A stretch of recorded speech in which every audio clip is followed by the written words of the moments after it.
193 చెరువులు నీటితో నింపడమే లక్ష్యంగా పనులు ప్రారంభిస్తున్నామని ఎమ్మెల్యే శ్రీధర్ రెడ్డి తెలిపారు. ఎమ్మెల్యే చేపట్టిన రైతు విజయ సంకల్ప పాదయాత్ర పుట్టపర్తి మండలంలో ముగిసింది.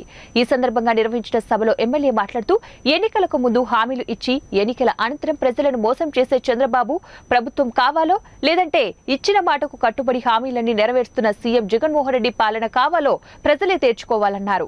2014లో ఒక పెద్ద ఆయన చంద్రబాబు నాయుడు ఆయన పేరు అధికారంలోకి వచ్చినాడు.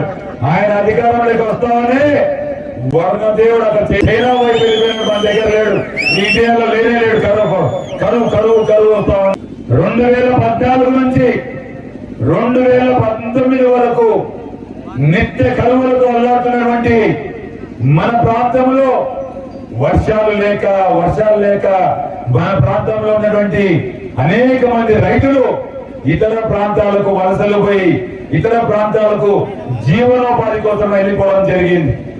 ఆ సమయంలోనే మనం మన పెద్ద ఆయన దివంగత నేత రాజశేఖర రెడ్డి గారి బిడ్డ వైఎస్ జగన్మోహన్ రెడ్డి గారు పాదయాత్రలో భాగంగా మన ప్రాంతానికి 2017 సంవత్సరం డిసెంబర్ 19వ తారీఖున మన ప్రాంతానికి రావడం జరిగింది. అల్లమాడ వైఎస్ఆర్ విక్రమ్ దగ్గర జరిగినటువంటి బహిరంగ సభలో జగన్మోహన్ రెడ్డి గారు ఆ రోజు 193 చెరువులకు నీళ్లు నేను ఖచ్చితంగా ఇస్తాను అని చెప్పి మాట ఇవ్వడం జరిగింది.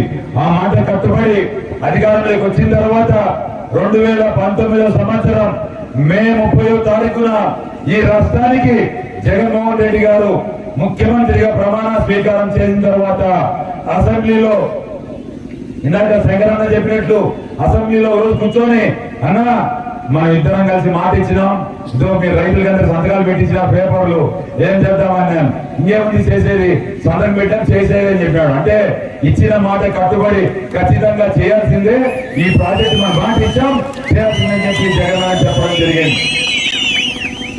ఆ సంవత్సరమే మనకు 3 టీఎంసీల నీళ్లు 2020 సంవత్సరంలో మన ప్రాంతానికి 3 టీఎంసీల నీళ్లు జగన్మోహన్ రెడ్డి గారు మనకు అలకేట్ చేయడం జరిగింది. ఈ సందర్భంగా ఒక మాట చెప్పుకోవాలి, 2018 ఆఖరణ అందరినీ కాలంలో నీళ్లు వస్తే అదే బుక్కపట్నం చెరువులో నీళ్లు నిండితే ఈ పల్లె రఘునాథ్ రెడ్డి గారు చొక్కా ప్యాంటు 2 ఇప్పేసి జలకాలు ఆటాడుతా ఉన్నాడు. ఎందుకు జలకాలు ఆటాడుతున్నావు అని అడిగితే నీళ్లు వచ్చినాయంట.